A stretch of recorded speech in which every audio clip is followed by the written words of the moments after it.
지상의 7 교회에 대한 이야기를 끝내고 이제 7인에 관한 예언을 말씀하시기 전에 4장과 5장을 서론적으로 다루고 있습니다. 4장의 핵심은 그 하늘 보좌에 앉아 계신 성부 하나님에 대한 것이고, 5장은 오늘 읽었듯이 어린 양 예수 그리스도에 관한 것이 핵심입니다.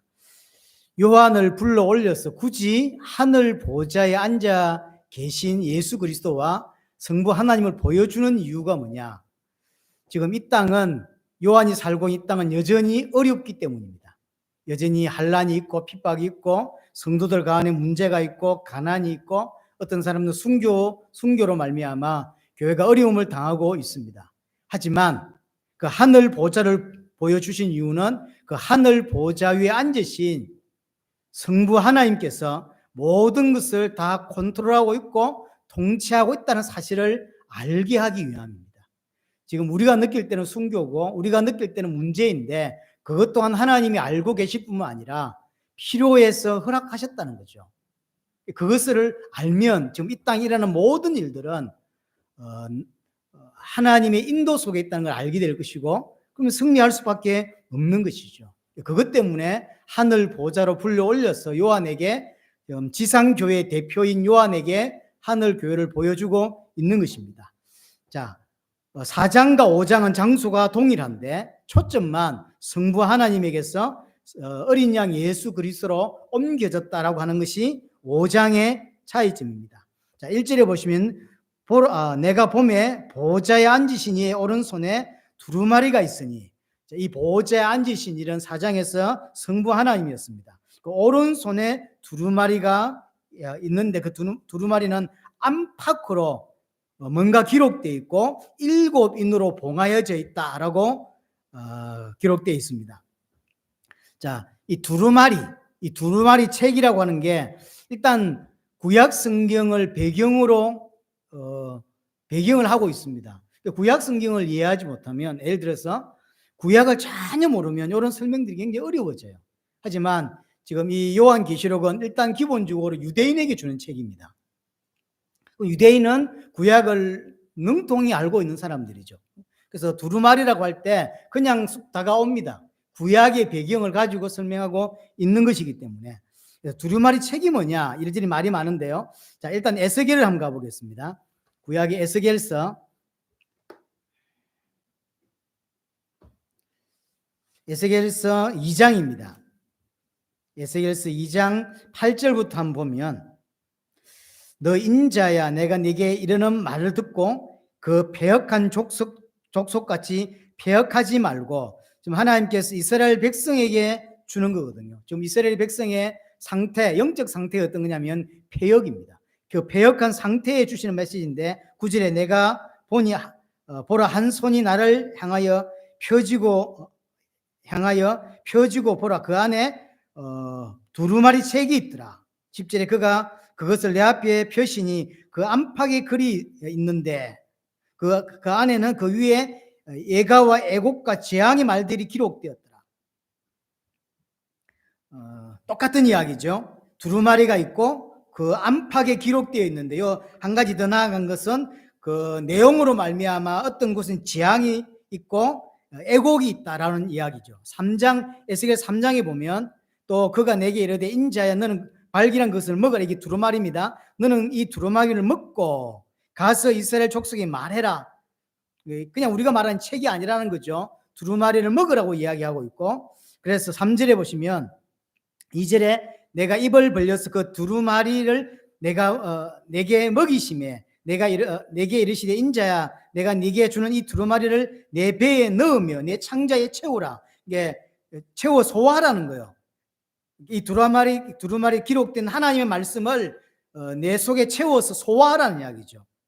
그래서 그걸 나중에 결국은 전달하게 되거든요. 하나님의 말씀을 받아서 내 안에 소화한 것을 사람들에게 전하게 되는 내용들입니다. 에스겔 2장과 오늘 요한계시록 5장 이야기가 비슷하죠. 안팎으로 기록되어 있고 봉하여져 있습니다. 또 오늘 에스겔 3장을 1절부터 3절을 봤는데 계시록을 다시 가볼게요. 계시록 10장을 보시면 계시록 10장 9절에 보면 내가 천사에게 나와 작은 두루마리를 달라 한적 천사가 이르되 갖다 먹어버리라. 내 배에 쓰나 내 입에는 꿀과 같이 달더라 하거늘 내가 천사의 손에서 작은 두루마리를 갖다 먹어버리니 내 입에는 꿀같이 달아 먹은 후에 내 배에서 쓰게 되었더라. 비슷한 이야기죠. 두루마리가 있고 그 두루마리를 먹으라는 거예요. 먹었더니 좀 다른 것은 입에는 쓴데 배에는 이렇게 입에는 단데 배에는 쓰더라. 소화해내야 된다라는 이야기를 하고 있습니다. 다시 구약성경 이사야 29장을 가보겠습니다. 이사야 29장 9절 보시면 이제 하나님이 이사야에게 지금 이스라엘의 모습을 설명하는 건데요. 너희는 놀라고 놀라라. 왜 놀래야 되냐면 너희는 맹인이 되고 맹인이 되라. 그들의 취함이 포도주로 말미암이 아니요 그들의 비틀거림이 독주로 말미암이 아니니라. 지금 영주로 완전히 맛이 갔다는 거예요. 눈이 완전히 어두워져 있어서 비틀비틀한다는 거죠. 그게 독주 때문이 아니라는 거죠. 포도주 때문이 아니다. 완전히 눈이 감겨져 있다라고 하는 게 10절 이야기고 11절에 그러므로 모든 계시가 너에게는 봉안책의 말처럼 모든 하나님의 계시가 마치 인봉되어 있는 그런 책처럼 아무도 그걸 읽어내거나 그것을 소화할 수 있는 사람이 없다라는 이야기를 하고 있습니다. 자, 하나님의 계시가 봉인된 책, 이 두루마리죠. 그래서 이 오늘 두루마리 책이라고 하는 것은 전부 구약을 배경에 하고 있고 한마디로 두루마리가 뭐냐라고 할 때 하나님의 비밀이 담겨 있는 계시의 책이겠죠. 그럼 그 책에는 하나님의 비밀이고 계시인데 뭐가 담겨 있겠냐? 결국 하나인 거죠. 구속에 관계된 하나님의 구속 사역이 담겨 있는 책이죠.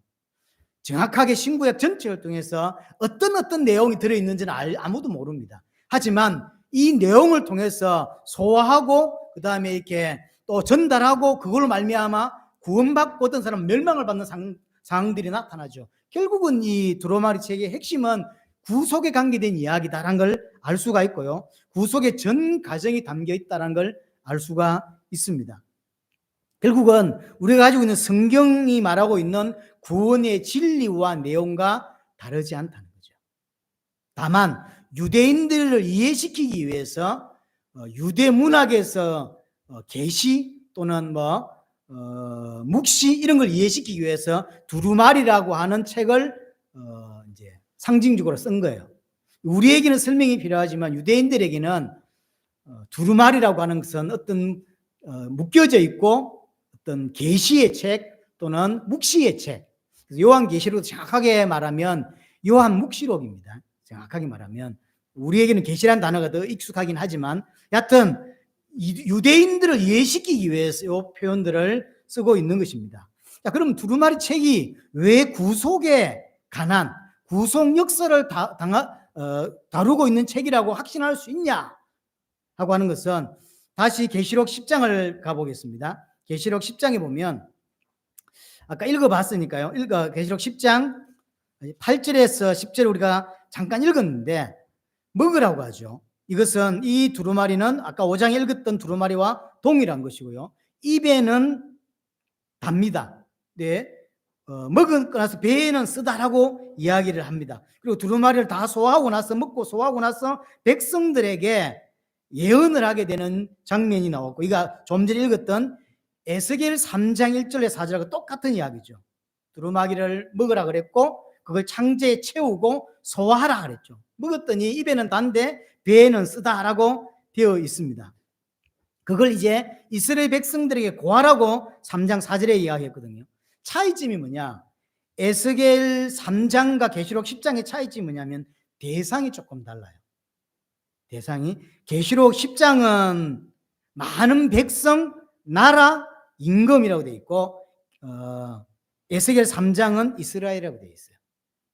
그래서 얕은 구속에 관한 이야기인 것이죠. 그래서 구약의 에스겔이나 신약의 세례 요한이 사도 요한이 먹고 소화를 하고 전한 말씀이 뭐냐? 결국은 이 말씀을 듣고 회개하고 돌이키거나 아니면 심판받는 거예요. 그럼 이 결국 어떤 이야기겠죠? 이게 듣고 구원을 받거나 아니면 심판받게 하는 내용이 뭐냐고. 그게 복음이에요, 사실.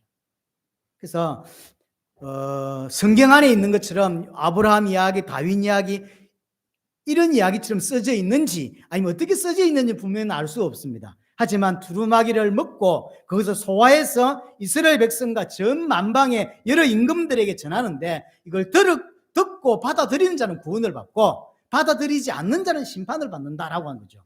그럼 그걸로 볼 때 두루마리 책의 핵심은 구속 역사를 다루고 있는 것이고 결국 두루마리의 중요한 내용의 핵심은 어린 양 대신 예수 그리스도의 복음이다라는 걸 알 수 있는 것입니다. 복음은 양면성이 있습니다. 복음을 받는 자는 구원을 받고 복음을 받지 않는 자는 심판을 받아요. 그래서 복음은 우리에게나 복음이지 믿지 않는 자에게는 복음이 아닌 거죠. 우리에게는 가장 좋은 소식이고 가장 기쁜 소식이지 구원받지 못하는 사람에게는 가장 악한 소식일 수 있고 가장 기분 나쁜 소식이죠. 왜냐하면 지옥 간다는 거니까. 그래서 복음이 우리에게나 사실은 복음인 거죠. 자, 한 가지 짚고 넘어가고 싶은 건 왜 두루마리 책을 먹었는데 입에는 단데 배에는 쓰냐 말이에요. 소화시키는데 시간이 걸리고 왜 쓰냐라고 하는 것은 입에서 달다 그랬는데 정말로 구원을 받고 은혜를 받고 나면 감사 감격이 나오게 돼 있어요. 처음에 은혜를 받고 복음을 이해하고 나서 가장 먼저 튀어나오는 게 감사고 은혜고 평안이죠. 그래서 너무 감사하죠. 왜냐? 내가 어떤 상태에서 구원받았는지가 이해가 되거든요. 하나님도 모르고 살았고 죄가 뭔지도 모르고 인생을 어떻게 사는 것이 옳은 건지도 모르겠고 아무것도 모르는 상태에 살다가 구원을 받고 나니까 영적인 게 이해되고 내 문제가 죄라는 게 이해되고 그 죄 때문에 지금까지 인생 수십 년 살아오면서 그 어려움과 문제들이 올 수밖에 없었다는 것들이 이해가 되죠. 그래서 구원을 받으면 입에 마치 단 것처럼 감사, 감격, 은혜, 평안이 넘치게 되어 있어요. 만약 구원받고 그것이 없다고 하는 것은 사실 구원 안 받았다고 봐야 돼요. 정확하게 알 수 없어요. 구원을 진짜 받았는데 그런 감격이 내게 안 넘친다는 것은 사실 성경과 다른 거거든요. 성경 그렇게 말하고 있지 않거든요. 개인적으로도 내가 구원을 이해하고 너무 좋았고 너무 신났고 인생이 이런 거지 이런 생각이 그때 처음 들었거든요. 그래서 성경도 말하고 제 개인적으로도 그렇고 처음 구원받고 구원 이해됐을 때 입에서 너무나 달아요. 그래서 감사할 수밖에 없어요. 구원은 전적으로 하나님의 은혜로 된 거거든요. 내 의로 된 게 하나도 없습니다. 그런데 이제 그것을 내 배에 채우라 그랬고 소화하라는 이야기거든요. 소화를 해야 되는데 쓰다 그런 거죠. 왜 쓸까요? 하나님의 말씀이 내 안에 들어와서 소화되는 과정이 쓰다는 거예요.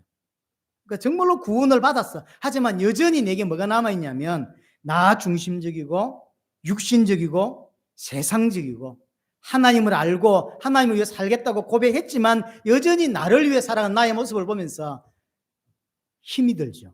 그래서 쓴 거예요.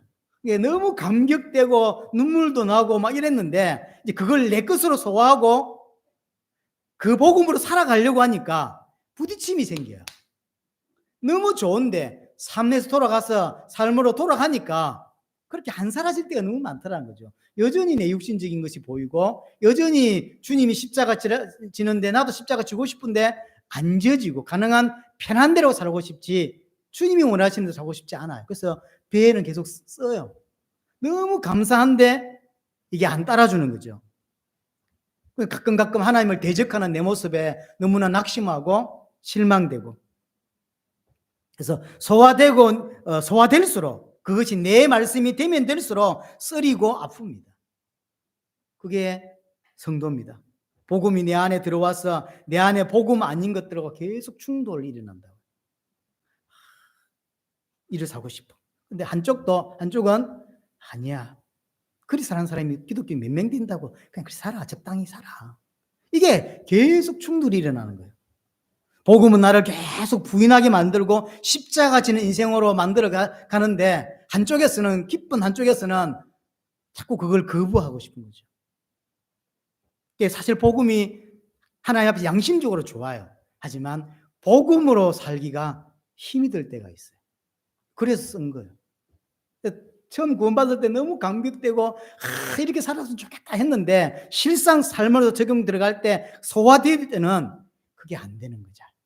그게 시간이 걸리더라는 거죠. 그래서 복음이 내 안에 완전히 소화되기까지가 상당한 시간이 걸리고 소화력이 떨어지는 성도는 더 걸립니다.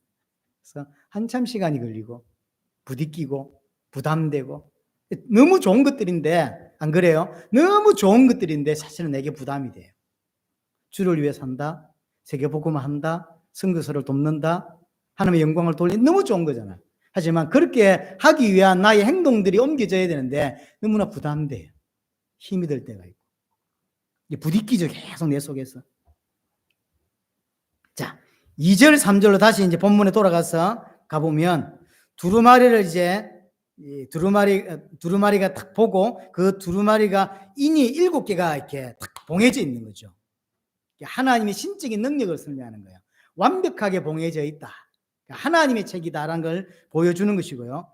근데 이걸 떼야 안에 내용을 펼칠 거고 그 구속 사역, 구속 역사가 내게 적용이 될 건데 갔는데 두루마리가 있는데 그 구속의 역사가 내게 적용돼야 되는데 그걸 인을 떼서 그 구속 역사를 완성할 자가 없다는 거예요. 그렇게 돼 있죠. 2절에 또 보면 힘 있는 천사 큰 음성으로 외치기를 누가 이 두루마기를 펴며 이 두루마기를 펼 자가 없고 그 인을 뗄 자가 없다는 거예요. 이때 합당하냐? 3절에 그 두루마기를 펴거나 보거나 할 자가 없더라. 아무도 없다는 거예요. 두루마기를 편다는 이야기는 그 두루마기 안에 있는 구속의 역사가 이제 온 세상에 펼쳐진다는 것이고 성취된다는 것이고 결국 나에게도 그게 적용되는 거잖아요. 근데 그걸 펼 자가 아무도 없대. 그래서 4절에 사도 요한이 크게 울었대. 통곡을 한 거예요. 예수 그리스도를 믿고 이 지금 지상교회 대표로 천상에 올라가서 이 두루마기를 봤는데 이걸 펼칠 자가 없다는 것에 대하여 막 통곡이 된 거죠. 노아이 너무 크게 울었다. 왜냐? 두루마리를 펼쳐서 하나님의 구속 역사를 이 땅에 펼쳐내야 되는데 전 세계를 살려내야 되는데 이걸 할 수 있는 사람이 아무도 없다는 거죠. 왜? 모두가 죄인이니까. 요한을 비롯해서. 하나님의 구속 역사가 완성되지 못할 것에 대하여, 하나님의 구속 역사가 이루어지지 못할 것에 대하여 또는 유보될 것에 대하여 요한은 너무나 안타까운 거예요. 그래서 통곡의 눈물을 흘리고 있죠. 사실은 이런 부분 우리가 닮을 필요가 있습니다. 성도에게 이런 눈물의 기도가, 이런 눈물이 사실은 필요합니다. 왜냐? 구원받고도 여전히 세상적이고 여전히 육신적이고 나를 위해 살고자 하는 이 모습을 볼 때 이런 사도 요한 같은 이런 애통함이 있어야 돼요. 애통함이 마치 바울이 사도행전 7장 로마서 7장에 보면 하나의 법을 깨달았다는 거예요. 그게 뭐냐면 내 안에 선이 있는데 선은 행하지 않고 악이 함께 있다는 걸 알게 되었고 나는 정말로 하나님 앞에서 선만을 행하고 싶은데 도리어 악이 더 잘 행해지는 누가 이 사망의 법에서 나를 구원해내겠냐라고 바울이 굉장히 안타까워하잖아요. 그래서 많은 신학자들이 이는 바울이 구원받기 전 이야기다 이렇게 주장하는데 천만의 말씀입니다.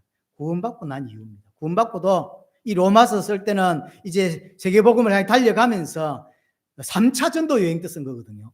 그러니까 로마를 이제 곧 갈 거라 그 생각을 하면서 썼다고. 그러니까 예수 믿고 한참 시간이 지났어요. 수십 년 시간이 지나서 바울은 여전히 갈등하는 게 있는 거예요. 왜냐하면 자기 안에 계속 자기를 끌어당기고 사망으로 끌어당기고 이런 게 있는 거죠. 주를 위해서 지금 생을 걸고 뛰고 있는 바울에게도 이게 남아있더라는 거죠. 누가 나를 이 사망에서 건져낼 수 있겠냐?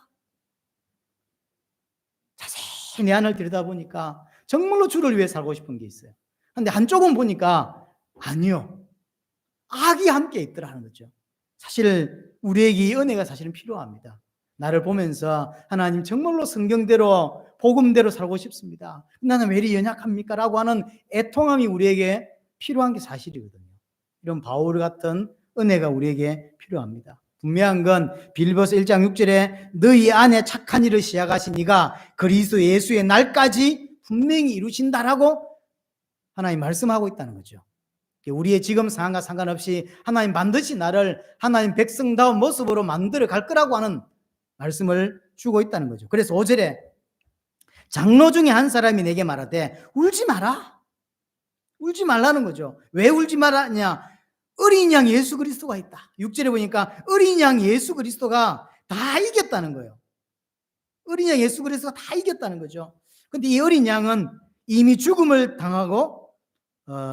당한 상태이고 성령이 함께하는 상태이죠. 6절 보세요. 내가 또 보니 보좌에 내 생명과 장로들 사이에 한 어린 양이 서 있는데 일찍이 죽임을 당한 것 같더라. 그에게 7뿔과 7눈이 있으니 이 눈들은 온 땅에 보내심을 받은 하나님의 7영이더라.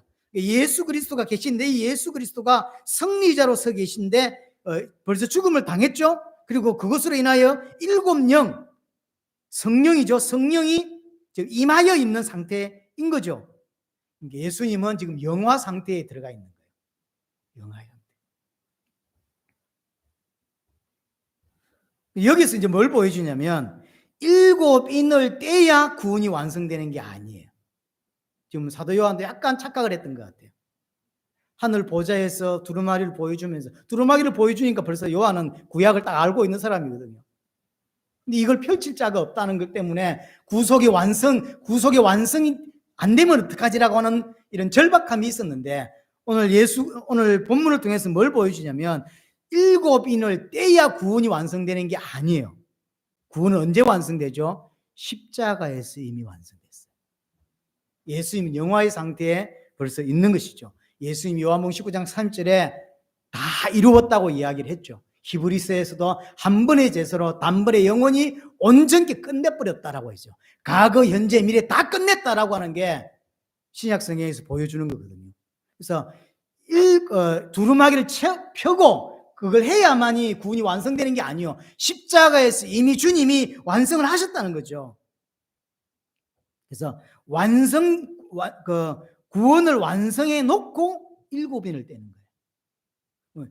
구원을 완성해 놓고 7인을 뗀다는 것은 완성된 구원이 이제 시대와 세대에 따라 적용되는 것이고 그의 필요 따라서 심판이 임하고 있는 걸 설명하는 거거든요. 구원의 이제 가정 속에 드러나는 것일 뿐이지 십자가로 구원이 벌써 완성이 사실은 된 거거든요.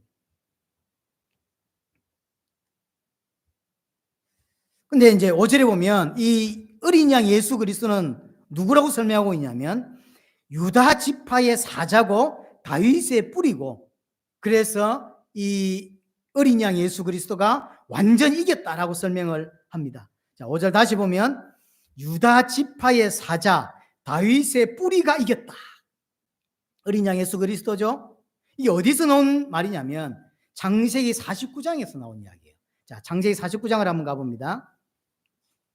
창세기 49장은 야곱이 자기의 아들들에게 유언하는 장면이거든요.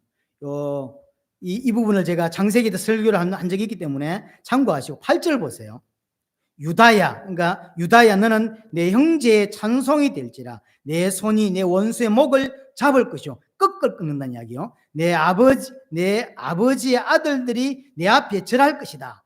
유다는 사자 새끼로다. 내 아들아 너는 움킨 것을 찢고 올라갔도다. 그가 엎드려지고 움크림이 수사자 같고 암사자 같으니 누가 그를 범할 수 있으랴. 이게 지금 야곱이 자기 아들 유다에게 대한 예언인데 결국 이게 실제로 유다에 대한 예언입니까? 아니에요. 메시아의 예언이에요. 유다의 후손으로 오실 메시아에 관한 예언인데 유다의 후손으로 오실 그 메시아는 원수의 목을 꺾어버리고 사자로 온다는 거예요. 와서는요 움킨 것을 찢고 또 엎드려져 있고 그래서 아무도 이 사자를 이길 수 없는 아주 강력한 그런 왕으로 온다고 표현되어 있습니다. 그래서 다윗의 뿌리가 이겼다라고 이야기하는 거죠. 이 사자란 이야기는 왕이란 이야기고 절대적인 힘과 권력과 힘을 가지고 있다는 것을 보여주는 것이죠. 다윗의 뿌리로 오셨고 이겼다는 이야기는 다윗의 후손이지만 다윗보다 앞서 있는 분이죠. 그러면서 이길 수 있는 분입니다. 누굽니까? 유다가 아니에요. 예수 그리스도예요. 그렇죠? 그 예수 그리스도에 대한 예언이거든요. 그게 이사야 11장에도 예언이 나오는데 읽지는 않겠습니다. 이사야 11장 14절에 보면 사자를 가지고 다시 설명하는 게 나와요. 입에 막대기로 세상을 치고 입술의 기운으로 악인을 죽일 것이다 라고 하는데, 이게 사자의 모습이에요. 사자의 모습으로 세상을 정복하고 모든 원수를 찢고, 이런 모습으로. 그러니까 하나님께서 메시아를 보내는데 유다의 후손으로 오고, 유다의 후손인데 사자이고, 그 사자가 모든 원수를 찢어버리고 이기는 자로 설명이 되어 있습니다. 결국 이분이 누굽니까? 예수 그리스도죠. 그래서 예수 그리스도가 십자가로 완전히 승리했다는 걸 보여주는 거거든요. 요한복음 16장 33절에 내가 세상을 이겼다라고 하죠. 오늘 본문 그대로 그분이 이기신 것이죠. 한 가지 주목해야 될 게 뭐냐면, 이겼기 때문에, 예수 그리스도가 이겼기 때문에, 십자가로 대적을 이겼기 때문에 7인을 떼기에 합당하다는 거예요. 아무도 7인을 떼릴 수 없는데, 어린 양 예수 그리스도가 이 땅에 오셔서 인생의 모든 문제를 단번에 영원히 끝내고 모든 원수의 목을 끊고 모든 원수를 찢어버리고 이겼다는 거예요. 이긴 그가 7인을 떼기에 합당하다는 거죠. 자, 중요한 게 뭐냐면, 분명히 5절에 다시 보세요. 장로 중 한 사람이 내게 말하되 울지 마라 그러면서 메시아 예수 그리스도를 설명하면서 사자이고 다윗의 뿌리다라고 했죠. 사자라고 설명했어요. 하지만 실제로 6절에 가보니까 사자의 모습이냐면 안 그래요. 어린 양이고, 그것도 죽임당한 어린 양이죠. 이게 달라요. 우리에게 설명된 메시아는 사자고, 그 사자가 원수의 목을 찢어버리고 꺾어버려요. 모든 원수를 다 찢는다니까. 하지만 우리에게 실제로 역사에서 등장하는 그 메시아의 승리는 뭐로 등장하냐면 어린 양으로 등장하고, 어린 양의 죽음으로 등장해요. 반대입니다. 그렇죠? 대적을 어떻게 이기냐? 십자가의 죽음으로 이기고, 승리한 사자는 실제로 역사에서는 사자로 등장하지 않고 짓밟히고 죽임당한 어린 양으로 등장한다니까요. 이게 바로 그리스도인이 살아야 될 모습도 비춰주는 거예요. 이 땅에서 우리는 분명히 승리할 것이고, 오늘 나중에 설명하겠지만 이 땅에서 왕으로 살게 될 것입니다.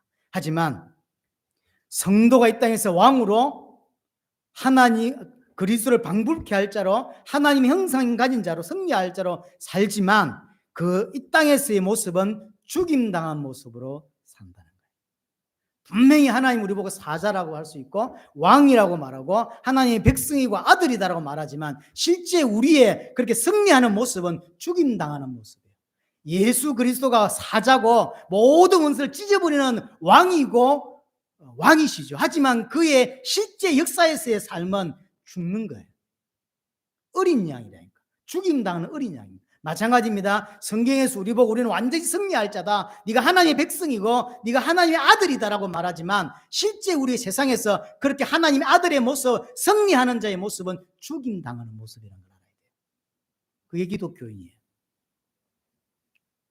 세상에서 군림하고 세상의 서밋으로 산다라고 하는 것은 거짓말입니다.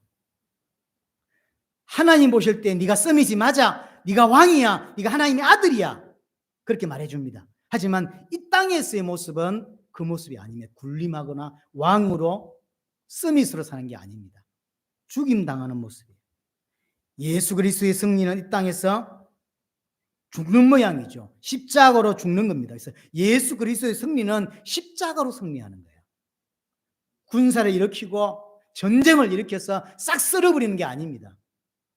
예수 그리스도의 승리는 십자가입니다. 기독교인의 승리 또한 십자가입니다. 이 눈이 안 열리면 성경이 전체가 안 열립니다. 그래서 그냥 종교인으로 남을 수밖에 없어요. 구원과 전혀 상관없는 성경을 통해서 좋은 것, 너는 복의 근원이다, 이런 것만 취해서 복의 근원이라니까 성공하고 돈 많이 벌고 왕이 되고 부자가 되고 그걸 원하죠. 성경은 근본적으로 너는 그런 자다라고 말하지만 그런 자가 이 땅에서는 어떤 자냐면 어린 양이라니까요. 죽임당하는 어린 양의 모습이고 십자가의 모습이에요. 수많은 사람들이 처음에 예수님이 기적을 베풀 때 메시아가 맞다, 수군수군하고 막 따라오죠. 요한복음에서 우리가 살펴봤잖아요. 어떤 사람들 말하면 이런 식으로 가다가는 모든 사람들이 예수 다 믿는다 하죠. 난리가 났더랬어요. 어느 순간 그들이 떠나기 시작하죠. 왜 떠났을까요? 메시아라고 부르짖고 이럴 때는 언제고, 마지막 예수님 예루살렘 입성할 때도 마찬가지입니다. 호산나 부르고 옷을 벗어서 깔고 난리를 쳤죠. 며칠 후에 그 난리치는 인간들이 전부 예수를 죽이는데 앞장서서 데모했던 사람들입니다. 왜 그랬을까요? 이들은 메시아를 기다렸습니다. 그런데 예수가 메시아라고 봤던 거예요. 왜냐하면 어떤 능력이나 기적을 보니까 메시아 같았어요. 하지만 그 메시아가 자기들이 원하는 걸 해주지 않는다는 걸 알게 됐어요.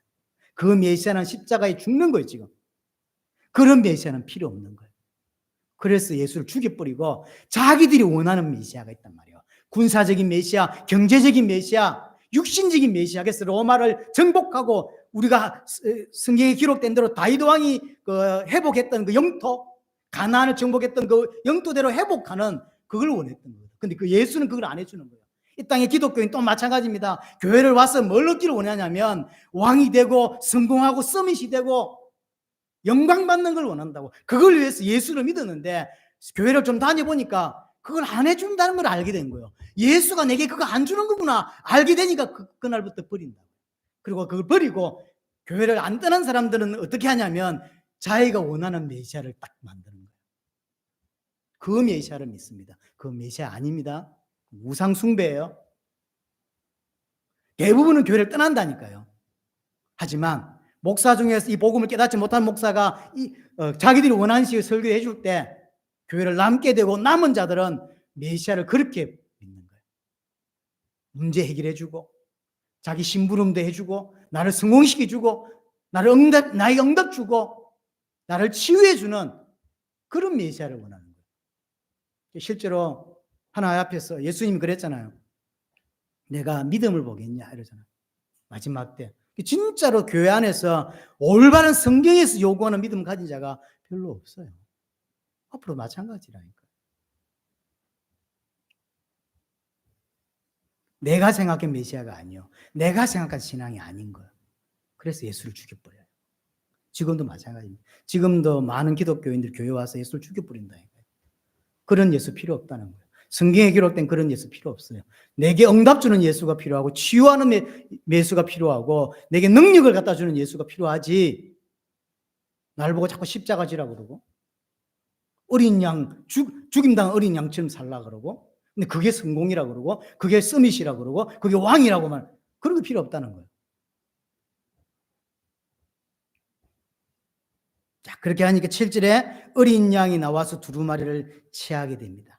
그리고 8절부터 마지막 절 장면은 어린 양 그 예수께 모든 영광을 돌리고 찬양을 하는 장면이 나오는데 이게 점점 확대되는 형태로 등장합니다. 8절에 보면 보세요. 두루마리를 취하시며 내 생물과 24 장로들이 어린 양 앞에 절하고 금은고와 금대접을 가지고 하나님을 찬양하는 모습이죠. 11절과 12절에 보니까 그게 주위에 24 장로가 있는데 주변에 어마어마한 천사 만만이요 천천이라 진짜 만명이고 천명이라는 이야기가 아닙니다. 이는 또 구약의 이야기인데 어마어마하다 셀 수 없다라는 거죠. 이게 점점 24 장로와 내 생물이었다가 이제는 내 생물 24 장로에다가 셀 수 없는 천사들이 둘러서서 찬양을 하고요. 마지막 13절에 보시면 그 모든 피조물이 있죠.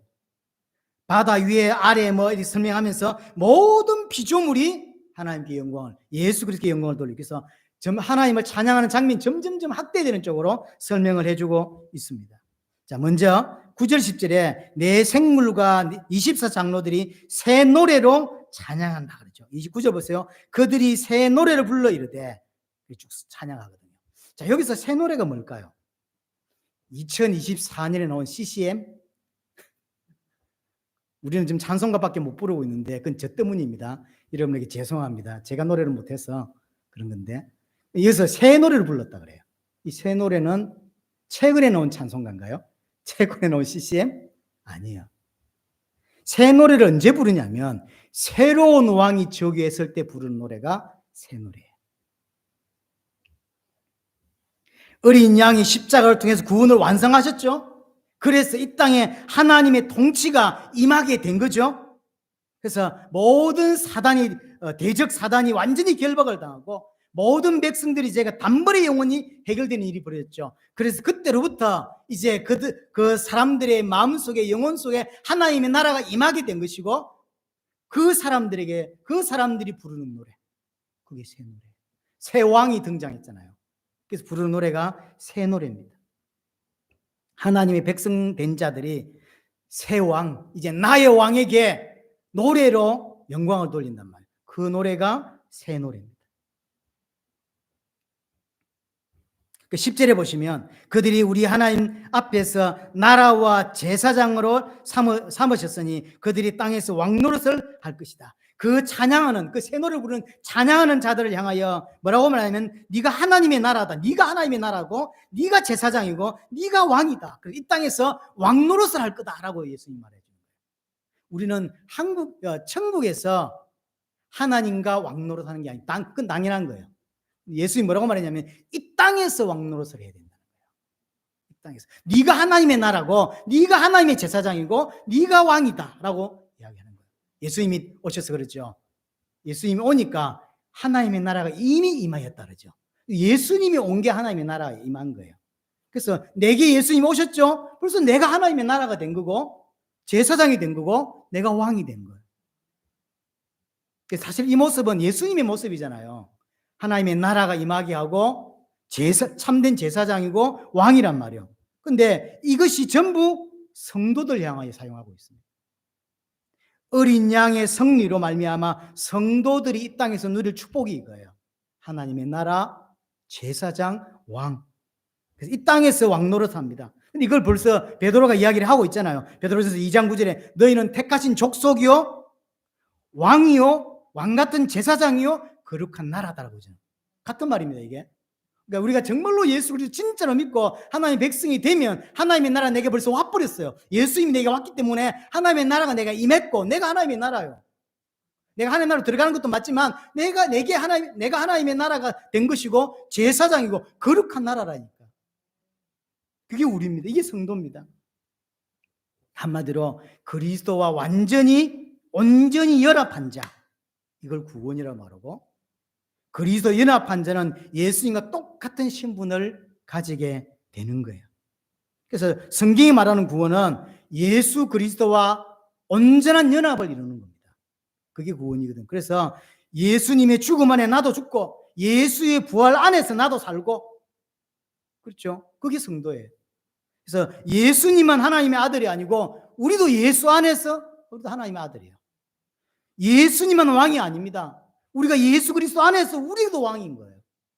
그렇죠? 이 땅에 왕으로 살다가 원래 내가 가야 될 본향에서 하나님과 함께 예수 그리스도와 함께 왕노릇을 하게 되는 거예요. 이 땅에서 왕노릇을 해야 돼요, 사실. 그게 맞는 거예요. 왕으로 사는 게 맞는 거죠. 분명히 성경에서 그 이야기를 하고 있거든요. 그럼 그 예수님처럼 왕노릇 하는 자는 이 땅에서 어떻게 산다? 예수님처럼 죽임당한 자의 모습으로 사는 거예요. 왕으로는 살고 싶은데 죽임당하기 싫어.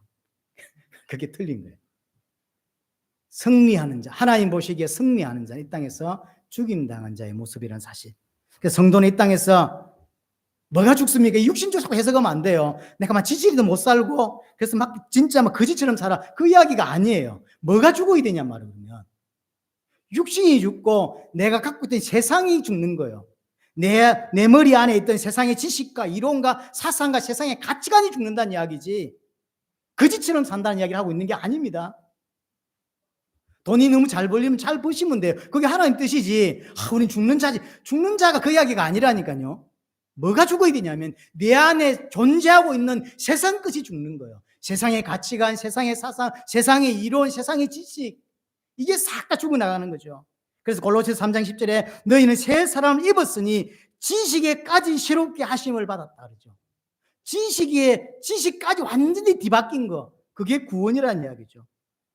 우리는 어떻게 설명하니, 교회를 어떻게 설명하면 우리의 머리는 예수 그리스도, 우리는 그의 몸이다 설명하잖아요.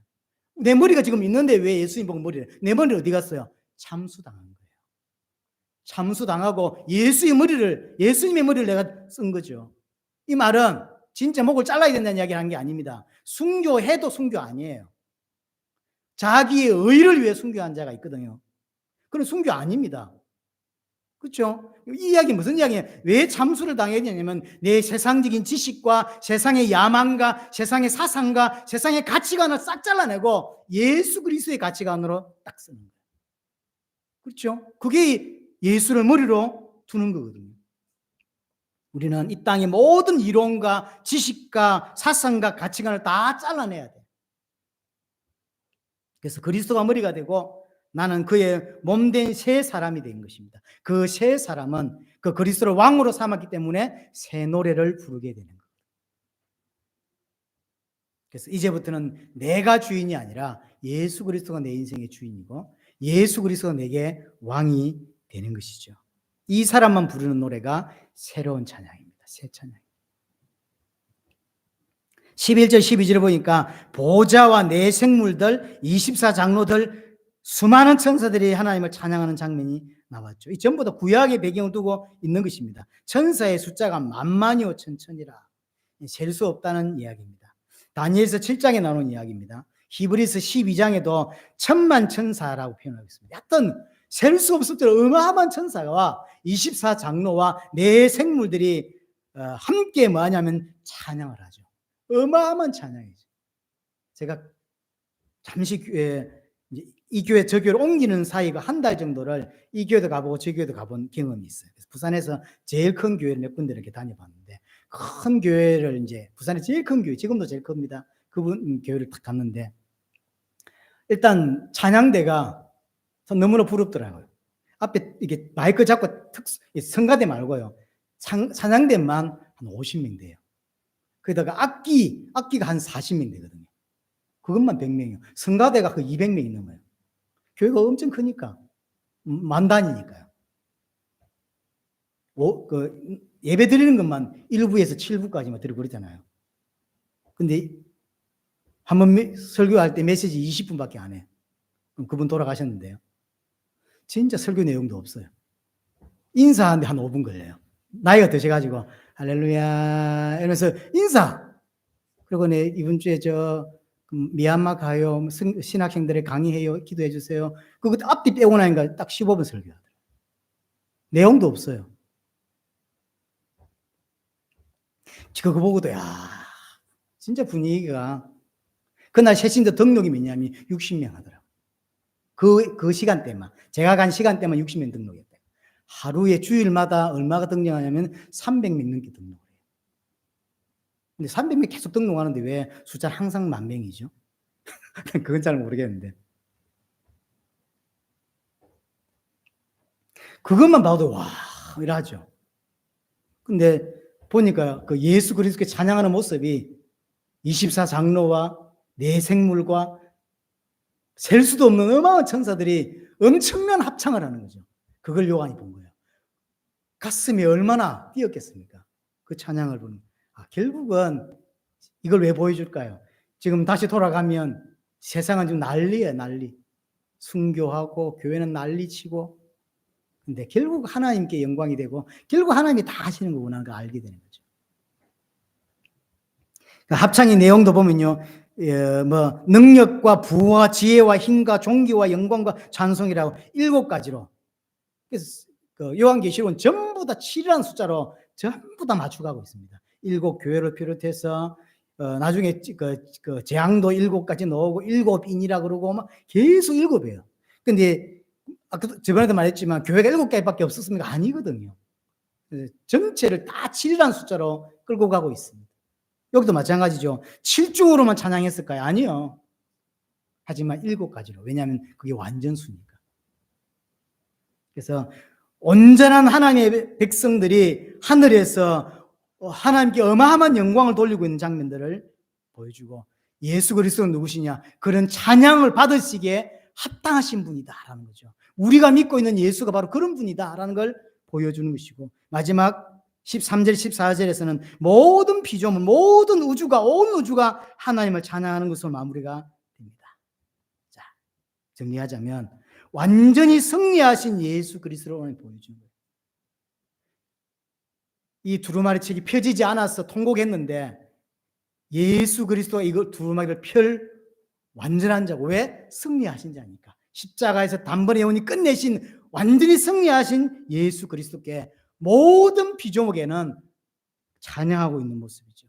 우리는 그 승리하신 그리스도로 말미암아 그 승리는 나의 승리가 되고 그 승리로 말미암아 우리는 이 땅에서 왕노릇하게 되는 것입니다. 승리하게 되는 것입니다. 이 땅 여러분들이 이번 주도 승리할 근거가 뭐냐면 예수 그리스도 승리 때문에, 그 승리로 인하여 이번 주간도 여러분 승리하시기를 바라고, 또 무너졌다면 일어서기를 바라고, 넘어졌다면 또 일어서기를 바랍니다. 왜 그러냐면 주님이 승리하셨거든요. 여러분의 이 은혜가 있게 되기를 바랍니다.